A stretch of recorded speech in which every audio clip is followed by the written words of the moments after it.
Bienvenue dans la web émission. Aujourd'hui, nous recevons Monsieur Ile Camara, membre de la Force Montante et du Parti congolais du travail. Bonjour Monsieur Camara. Bonjour Monsieur le journaliste. Merci d'avoir accepté notre invitation. Pouvez-vous en quelques mots nous expliquer, pour ceux qui ne savent pas, ce que c'est que la Force Montante? Bien, la Force Montante congolaise est la jeunesse du Parti congolais du travail. Elle est née des cendres de l'UGSC et du KDDMJ. D'accord. Alors, pourquoi avoir créé un mouvement de jeunesse alors que les jeunes pouvaient directement être intégrés au PCT? Bien, vous savez, en ce qui concerne le Parti congolais du travail, il faut retenir que le PCT est d'abord une école de formation politique. Donc, il était de bonne loi que les jeunes passent d'abord par la formation politique au niveau des organes de jeunesse avant d'accéder en tant que membre du Parti congolais du travail. Mais vous ne trouvez pas que les instances dirigeantes au Congo sont très critiques au niveau des jeunes? C'est-à-dire que les jeunes n'ont pas la même ascension que les vieux. Et ce qui nous amène à dire qu'il y a parfois un conflit des générations entre les vieux et les jeunes, que ce soit dans les administrations ou même dans les partis politiques. Je suis d'accord avec vous. Effectivement, nous sommes tous victimes de cette tragédie. Passez-moi l'expression, parce que je pense que je sauf erreur de ma part. Ceux qui aujourd'hui occupent de hautes fonctions depuis plus de 10-15 ans sont passés par la case jeunesse. Mais s'ils sont passés par la case jeunesse, ça veut dire que la case qu'il y avait avant avait créé des conditions pour que eux aussi puissent accéder à la décision. Oui. C'est le combat que nous menons. Monsieur Camara, à partir de quel moment on n'est plus considéré comme jeune lorsqu'on est militant? Bon, la jeunesse, à mon sens, à moi, c'est d'abord un état d'esprit. Aujourd'hui, on peut être jeune jusqu'à 45 ans. D'accord, donc là, c'est abstrait, c'est-à-dire que vous pouvez être jeune toute votre vie de militant. Et c'est, je veux dire, c'est la vieillesse qui va définir si vous êtes plus jeune. Le militantisme pur, le militantisme PCTiste n'a pas de limite d'âge.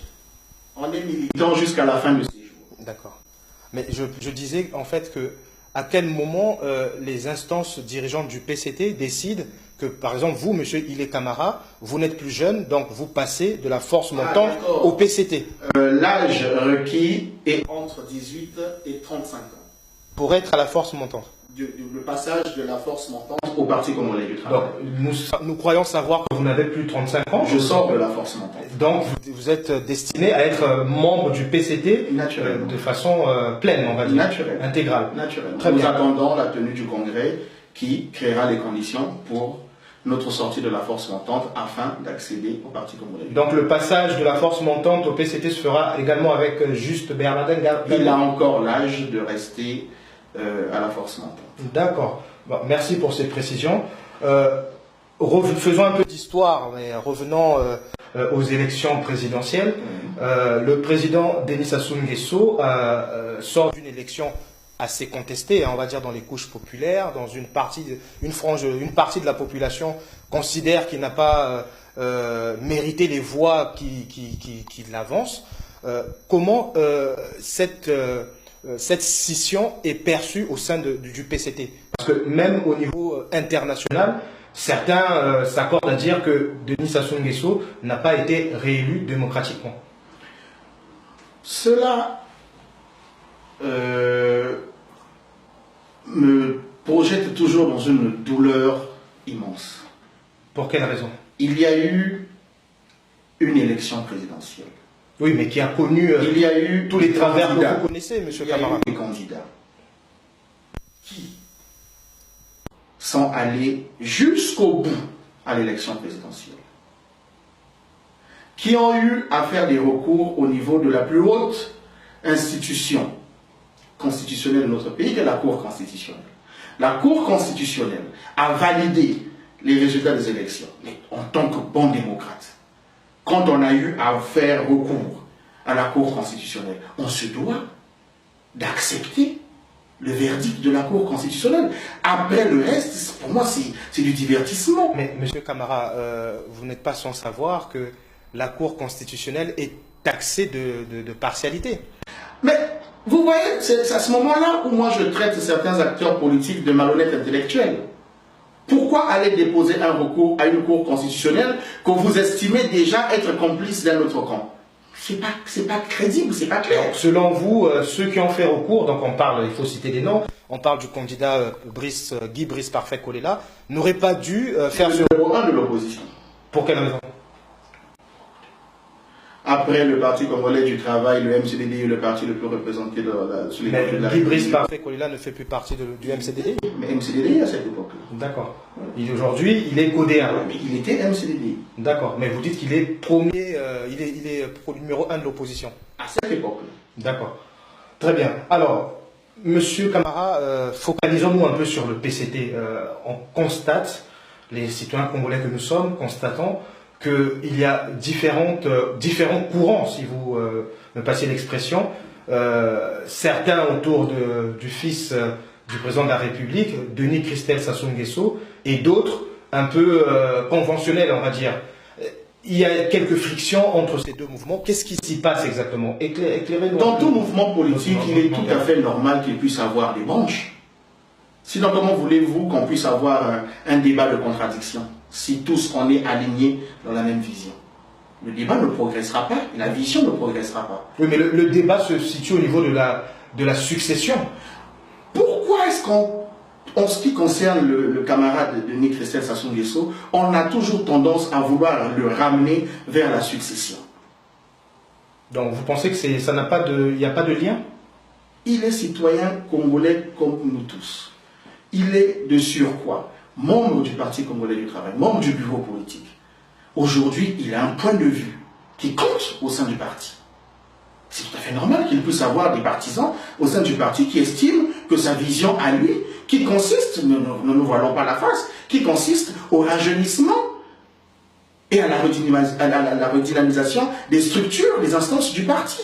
Oui, mais on a l'impression qu'il est poussé à dessein. C'est-à-dire qu'on a l'impression qu'on veut l'imposer au sein... Qui veut l'imposer? Non, mais on a l'impression qu'on veut l'imposer et qu'au final, il succède au trône présidentiel. Non, non. Le Congo n'est pas une monarchie. Nous sommes une république. Et moi, je suis un républicain convaincu. D'accord. Aujourd'hui, le seul moyen d'accéder au pouvoir ne se fait pas par affiliation familiale ou... non, c'est l'élection présidentielle. Et le Parti congolais du travail a des mécanismes qui désignent. Nous allons désigner au sein de notre force politique notre candidat.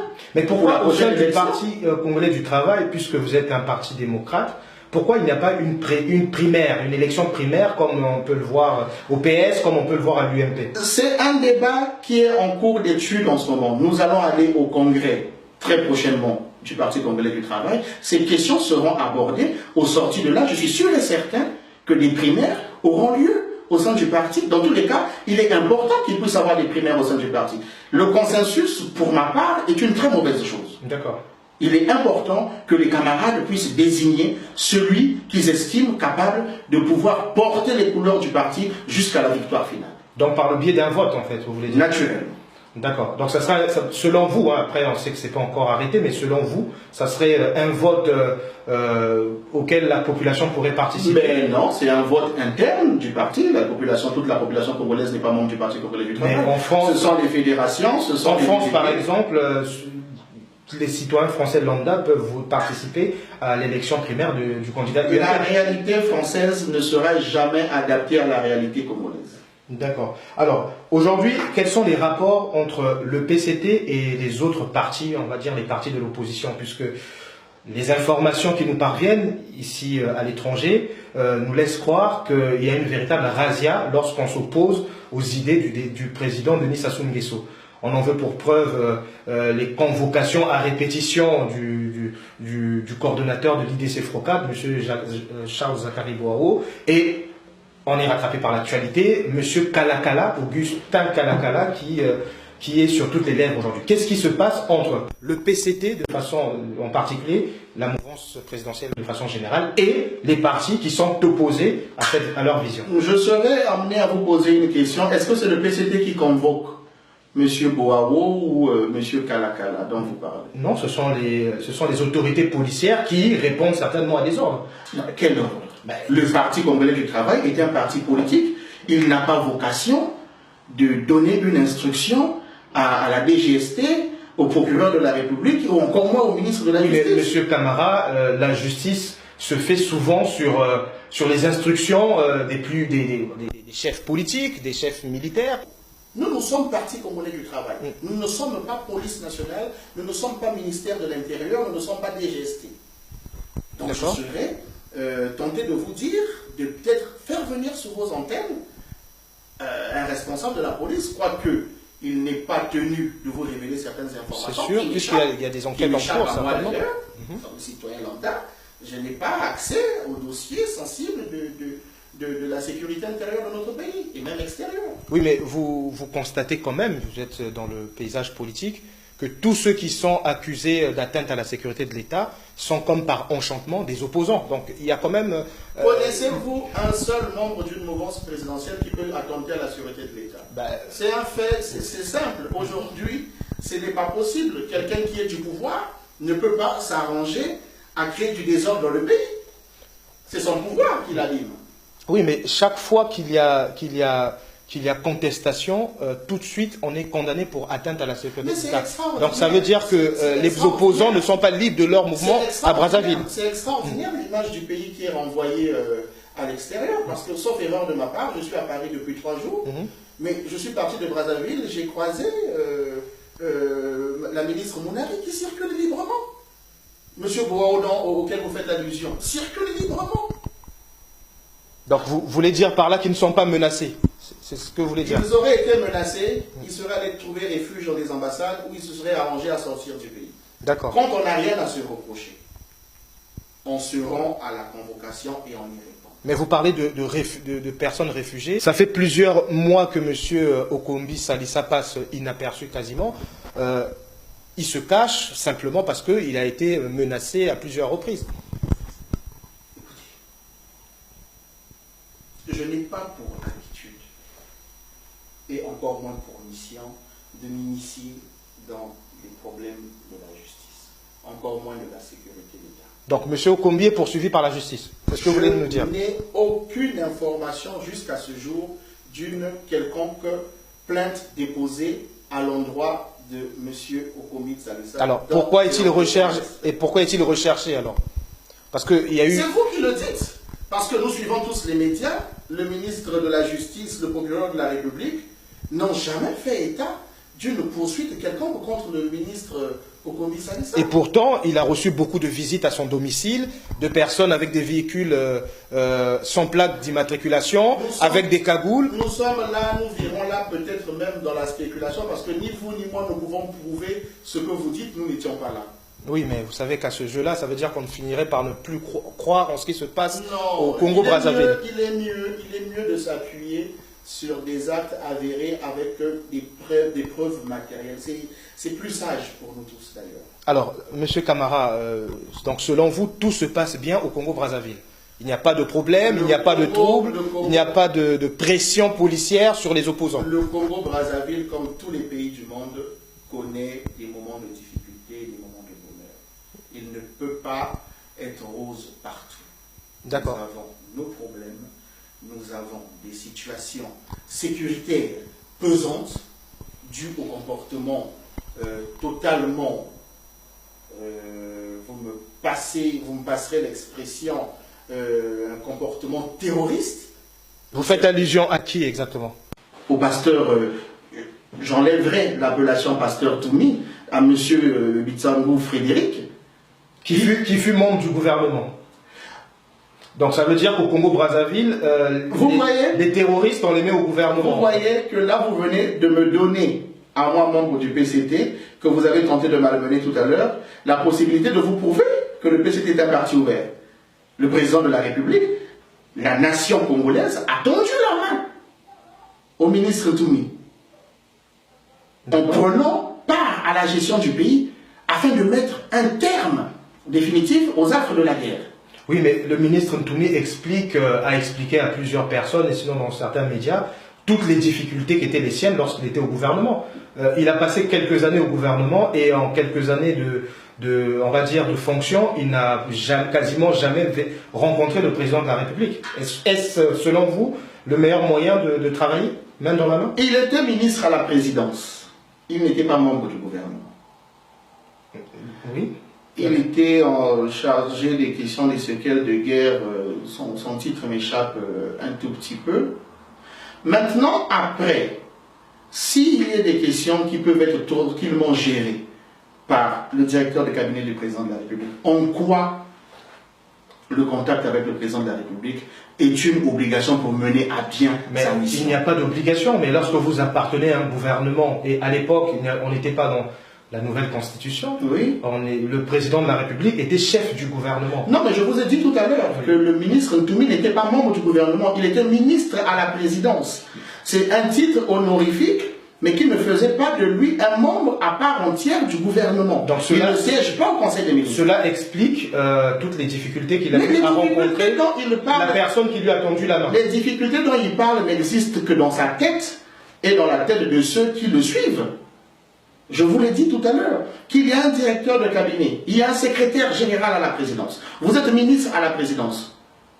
Il y a un canevas bien indiqué pour que vos doléances, pour que vos préoccupations, pour que vos réussites arrivent aux oreilles et sur la table du président de la République. Il n'y a pas une nécessité vitale de rencontrer le chef de l'État pour que vous puissiez mener à bien votre mission.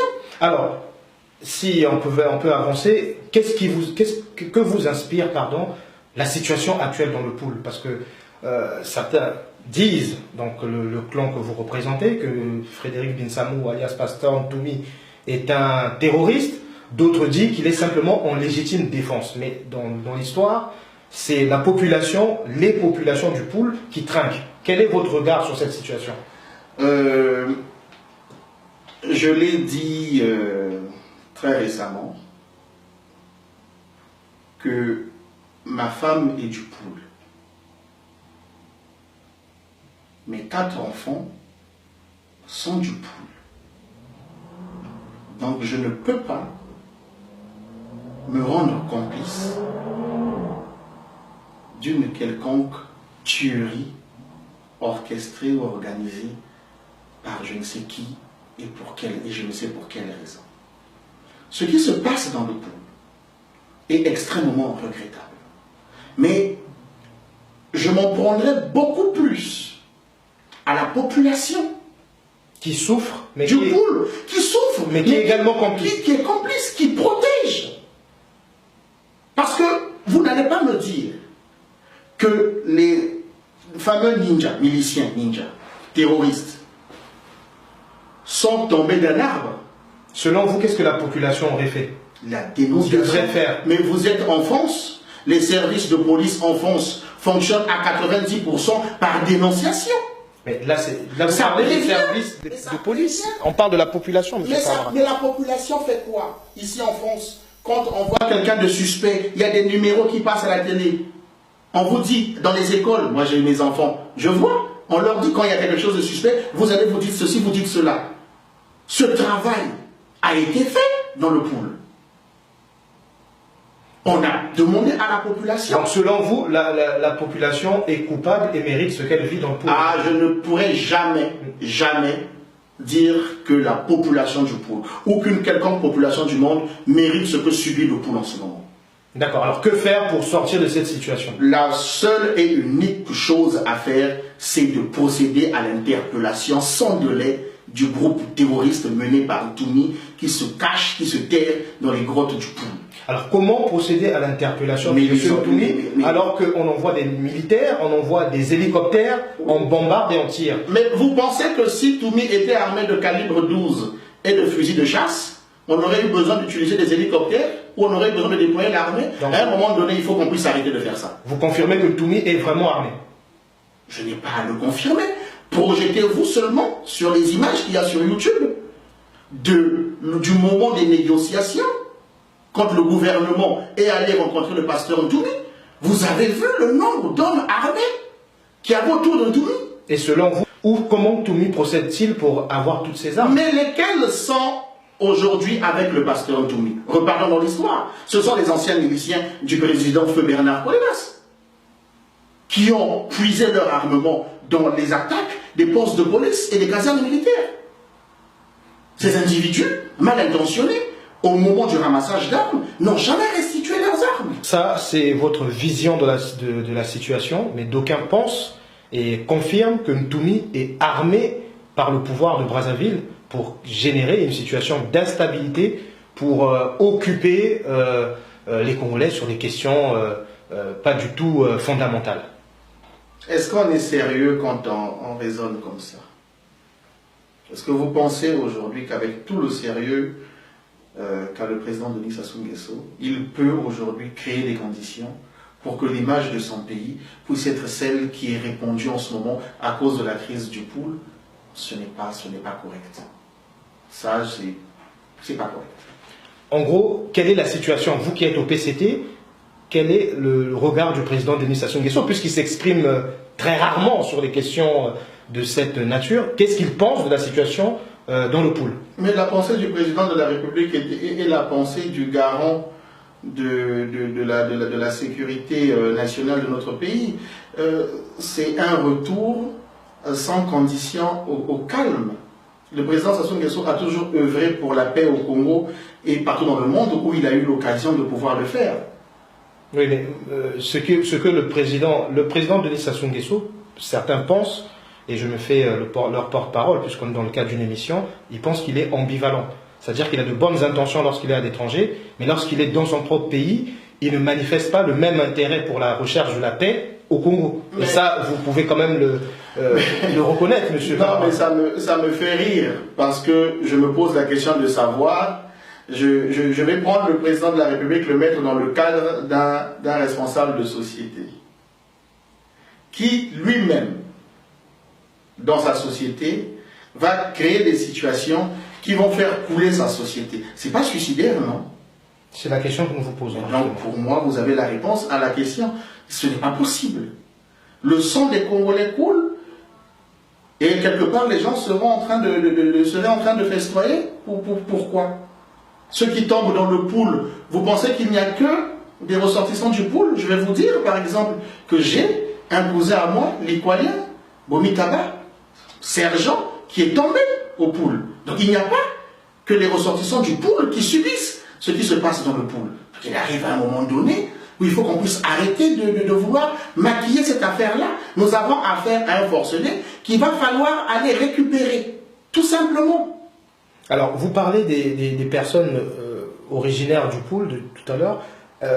On sait très bien qu'au sein de la mouvance présidentielle, la majorité présidentielle, il y a beaucoup de caciques du pouvoir, c'est comme ça qu'on les appelle parfois, qui sont originaires du pool. Mais ils font parfois preuve d'un silence assourdissant. Ah bon, là je suis extrêmement surpris des informations que vous me donnez là. Tous les responsables du pool, à tout leur niveau de responsabilité confondu, ont réagi et ont condamné unanimement ce qui se passe dans le pool. Il y a même eu une concertation entre les cadres du pool et monsieur le Premier ministre, chef du gouvernement. Certains sont députés, d'autres sont sénateurs. Est-ce que condamner et demander la cessation des hostilités n'est pas simplement un acte politique? Parce que parfois, il faut aller plus loin. Mais comment ce sont, vous avez bien utilisé le terme, ce sont des acteurs politiques. Ils ne sont pas à la décision militaire. Des acteurs politiques qui représentent les populations. Mais justement, leur travail de législateur, c'est de poser des ultimatums au gouvernement aujourd'hui pour très rapidement mettre un terme à tout ce qui se passe dans le pool. On perd du temps à parler, agissant assez rapidement, parce qu'il y a des enfants qui meurent, il y a des femmes violées. Là, on en parle parce que ce n'est peut-être pas arrivé dans nos familles respectives. Ça arriverait dans nos familles respectives, ça m'étonnerait qu'on puisse pouvoir parler de ça avec autant de délicatesse et autant de douceur. C'est des actes qui doivent s'arrêter immédiatement. Alors, Monsieur Camara, nous allons changer de sujet. Depuis l'élection du président Denis Sassou Nguesso, on constate que l'économie va un peu à tâtons. De nombreuses sociétés ferment, notamment à Pointe-Noire. Voilà. est-ce qu'il fallait vraiment que le président Sassou Nguesso s'obstine à se représenter pour un énième mandat, alors qu'aujourd'hui on s'aperçoit que ça ne crée que des dommages, on va dire, et ça ne dessert que la population congolaise. La crise que connaît le Congo-Brazzaville est une crise que beaucoup de pays de la sous-région connaissent, qui sont dépendants de l'activité pétrolière. Ce n'est pas dû à la réélection du président Denis Sassou Nguesso que le Congo aujourd'hui traverse une crise. Nous avons, malheureusement, dans notre pays, pendant longtemps, placé une trop grande importance sur les revenus pétroliers. Oui, mais pardonnez-moi, Monsieur Camara, l'opinion, la communauté internationale a également pénalisé le président Sassou. C'est-à-dire que le pays, le gouvernement a sollicité des organismes internationaux dans le cadre de prêts ou de soutien financier qui ont été refusés parce que le président Sassou Nguesso s'est entêté et parce que le président Sassou Nguesso ne dialogue pas avec l'opposition. Ça, vous le savez. Oui, mais nous sommes là dans la configuration du dictat occidental. Mais nous, au Congo, on n'en veut plus. D'accord, donc vous reconnaissez quand même que d'une manière ou d'une autre, la situation au Congo, c'est aussi parce que le président Sassou est là. Le Congolais s'est exprimé librement, a élu démocratiquement celui qui va conduire la destinée du pays pendant les 5 prochaines années. Le président Denis Sassou Nguesso. Oui, mais monsieur la Camara, fameuse communauté internationale dont vous parlez. Oui. Le président Obama a adressé ses félicitations au président Sassou. L'Union européenne. Mais c'est de la diplomatie. Vous savez très bien que c'est de la diplomatie. Que un État, lorsqu'on est un État par définition a beaucoup d'amis, donc lorsqu'il y a une élection, même si elle est contestée, je veux dire la bienséance diplomatique veut qu'on envoie une lettre de félicitations. Nous avons là affaire à certains lobbies mal intentionnés qui ont pour ambition de toujours croire qu'ils ont la capacité de pouvoir déboulonner et d'installer qui ils veulent dans les pays entre guillemets sous-développés. Mais c'est pourtant le cas aujourd'hui. Si le président Sassou est président de la République ou est revenu au pouvoir en 97, c'est parce que la France a décidé qu'il devait succéder à Pascal Lissouba. Je vous laisse responsable de vos allégations. Vous n'avez pas de point de vue sur cette question. Je ne faisais même pas de politique à cette époque-là. J'étais encore sur le banc de l'école. Très bien, c'est une réponse de politicien. Alors, Monsieur Camara, revenons au parti PCT. Vous nous avez dit qu'il y avait un parti bien constitué a besoin de différents courants pour des débats contradictoires. Et vous, au sein du PCT, qui soutenez-vous? Pierre Ngolo, Denis Christel Sassou Nguesso Je suis respectueux des textes. Je suis un soldat aux ordres de mon parti. Pour le moment, mon parti a un seul secrétaire général qui est le camarade de Pierre Ngolo, pour qui j'ai la plus grande estime et le plus grand respect. Parce que, croyez-moi, diriger un parti comme le Parti congolais du travail, dans l'état dans lequel le Parti congolais du travail se trouve actuellement, croyez-moi, il faut être un brave. Oui, mais vous ne répondez pas à la question. Vous êtes pour ou contre l'ascension de Denis Christel Sassou Nguesso? On va la poser autrement. Denis Sassou Nguesso représente à mes yeux, à moi, à mon sens, à moi, le renouveau.